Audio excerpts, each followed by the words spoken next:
ஒன்றேன்னு சொல்றேன். நண்பர் நயினார் நாகேந்திரன் அவர் நான் துணை பொதுச் செயலாளராக அம்மா அவர்கள் மறைவுக்கு பிறகு அம்மாவின் கட்சியில் இருந்த பொழுது அவர் பிஜேபி போறதை என்கிட்ட வந்து சொல்லிட்டு போனார். அந்த அளவுக்கு எனக்கு நண்பர்.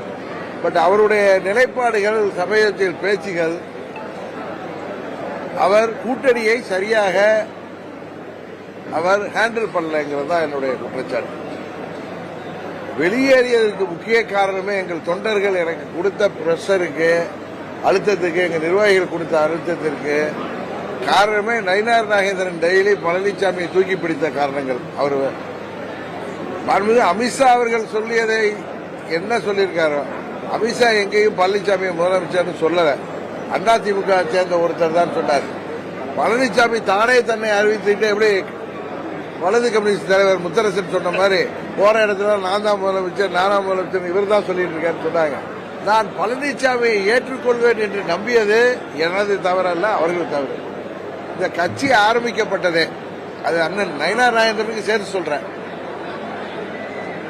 பழனிசாமியின் துரோகத்தை எதிர்த்து ஆரம்பிக்கப்பட்ட கட்சி. எப்படி நாங்கள் பழனிசாமியோடு முதலமைச்சராக ஏற்றுக்கொண்டு போக முடியும்? அவர்கள் திருந்த வேண்டும். எனக்கு தெரியும் பழனிசாமி எப்படி என்னிடம் கூட்டணிக்கு வருவார். எங்களுக்கு துரோகம் செய்த பழனிசாமி என்னை சந்திக்கவே அவர் தயங்குவார். அன்றைக்கு அமித்ஷா அவர்கள் தான் எல்லோரையும் ஓரணியில் இணைக்க வேண்டும் என்று முயற்சி செய்தவர்கள். எனக்கு சொன்னார் தவிர அமித்ஷா அப்படிலாம் செய்ய சொல்லலன்னு. அமித்ஷா அவர்கள் அந்த முயற்சி எடுத்தார்கள். அது தெரியும். இங்க யார் எனக்காக பேசியது? அப்பதான் நயினார் நாகேந்திரனுக்கு செலக்டிவ் அம்னீசியாவா இல்ல தூக்கத்தில் இருந்தாரான்னு தெரியாது. ஓபிஎஸ்க்காக எதுக்கு இவர் பேசுறாருன்னு சொல்றப்பயே அவருடைய மனநிலை செய்யுது இது. அவர் சும்மா வெளியில சொல்றாரு அவர் வரணும், நாங்க பேச தயார். இவர் என்ன பேச தயார் மீடியால சொல்றீங்க? சும்மா அரசியலுக்காக அவர் புருடா விடுறார். அவருடைய மனநிலை அது அல்ல. அவர் பாஜகவின் மாநில தலைவராக அந்த கட்சிக்கு நல்லது எது என்பதை அவர் செயல்படுத்துவதாக தெரியவில்லை. நாங்கள் வெளியேறதுக்கு முக்கிய காரணமே அவருடைய செயல்பாடுகள், அவருடைய மனநிலை. அண்ணாமலை திரும்ப மீண்டும் மாநில தலைவராக பொறுப்பேற்றாங்கன்னா கூட்டணியில் சேர வாய்ப்பு இருக்கா சார்? நீங்க பிஜேபி இல்ல, அது அவங்க கட்சியோட உள்கட்சி விவகாரம். அது அல்ல.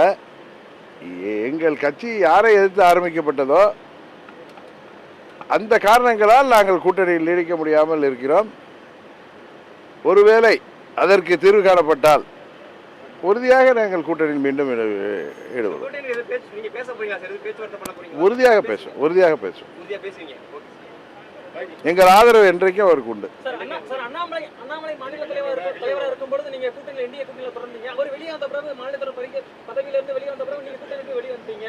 இது வந்து அதிமுக பலவீனப்படுத்துறதுக்கு அண்ணாமலை ரோல் பிளே பண்றது நம்ம எப்படி சார்? தென்னை மரத்தில் தேல் கொண்டா பனை மரத்தில் எப்படிங்க நெறி கட்டும்? அமாவாசைக்கும் அப்துல் காதருக்கும் சம்பந்தம் இல்லைங்க. சும்மா நீங்க ஒரு குதர்க்கமான கேள்விகளை கேட்காதீங்க.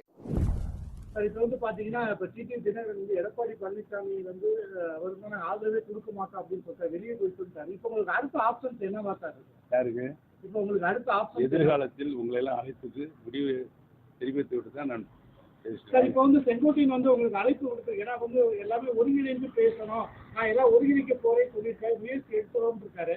இது சம்பந்தமா உங்கள்கிட்ட எதுவும் மாண்புமிகு அண்ணன் செங்கோட்டையனுடைய முயற்சி முழு ஆதரவு, என்னுடைய ஆதரவு இருக்கிறது தெரிவித்து விட்டு அவர் எடுக்கின்ற அனைத்து முயற்சிகளுக்கும் என்னுடைய வாழ்த்துக்களை தெரிவித்துள்ளேன். சார் உங்கள்கிட்ட சம்பந்தமா ஏதோ பேசியிருக்காரு?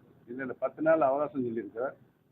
10 நாள் முடிந்த பின்னால் அனைவரையும் கூப்பிட்டு அழைத்து பேசுவார் என்று நினைக்கிறேன். நீங்க அவரை போய் சந்தித்து அவருக்கு உறுதியாக சந்திப்பேன். நாம் பிறந்து வளர்ந்தது எல்லாம் ஆம்பூர், வேலூர் மாவட்டம். ஆனால் தலைவர் அவர்களை திருமணம் செய்து கொள்ளும் போது இங்க பக்கத்துல இருக்குல்ல மூங்கில் துறைப்பட்டு, அங்கதான் நான் வந்து அப்பா ஒர்க் பண்ணிட்டு இருந்தாரு. சோ மூங்கில் துறைப்பட்டுல தான் கேப்டன் அவர்கள் வந்து என்னை வந்து திருமணம் செய்து அண்ணாமலை உண்ணாமலையம்மன் அருளால் மனைவியாக என்னை ஏற்றுக்கொண்டு சென்னை அழைத்து சென்ற ஒரு இடம். அது மட்டும் இல்ல, இன்னைக்கு நம்ம வந்து கட்சி ஆரம்பிக்க போறோம் அப்படின்னு மதுரையில் எத்தனாம் தேதி எப்போ டேட்டோட அறிவிச்சது இந்த திருவண்ணாமலை ஸ்தாபனத்துலதான். ஏன்னா கேப்டன் எப்பவுமே சிவனுடைய பக்தர், சிவனுடைய ரூபம் அவரு. எப்பவுமே நாங்க எல்லாருமே சொல்லுவாங்க, அர்த்தநாரீஸ்வரராகவே கேப்டனும் நானும் வாழ்ந்திருக்கிறோம் என்பது உங்களுக்கு தெரியும். காலையில நான் கோவில் போனேன், போகும்போது எனக்கு தலைவர் ஞாபகம் தான் அதிகமாகும். ஏன்னா அவரோட நம்ம வந்து கோயிலுக்கு எத்தனை வாட்டி வந்திருக்கோம். நான் இங்க மூங்கில் துறைப்பட்டுல இருந்தப்போ பரணி தீபத்துல இருந்து மகா தீபத்துல இருந்து அத்தனை தீபங்கள் ஏற்றும் போதும் நான் எங்க குடும்பத்தோட வந்திருக்கேன். அப்பா, அம்மா, என் தம்பி, என் அக்கா, உறவினர்களோட. கேப்டன் மனைவியா முன்னாடி, கேப்டன் மனைவியான பிறகு பல முறை நானும் கேப்டனும் எல்லாரும் வந்திருக்கோம். ஸோ அந்த நினைவுகள் எல்லாமே என் கண் முன்னாடி ஒரு வந்து போகுது. இன்னைக்கு தமிழ்நாட்டில் இருக்க ஒரே ஒரு பெண் தலைவர் யாரு? திருமதி பிரேமலதா விஜயகாந்த் மட்டும்தான். எம்எல்ஏ இருக்கலாம், கவுன்சிலர் இருக்கலாம், கட்சியில இருக்கலாம், ஆனா தலைவர் யாரு? இன்னைக்கு நீங்க டிவில பார்க்கலாம். இன்னைக்கு திமுக தலைவர் யாரு, அதிமுக தலைவர் யாரு, பாஜக யாரு, எல்லா கட்சி தலைவர் முகங்கள் வரும். ஆனா அந்த முகத்துல தேமுதிக தலைவர் யாரு? ஒரு பெண்மணி இருக்க பிரேமலதா விஜயகாந்த் மட்டும்தான் இருப்பாங்க.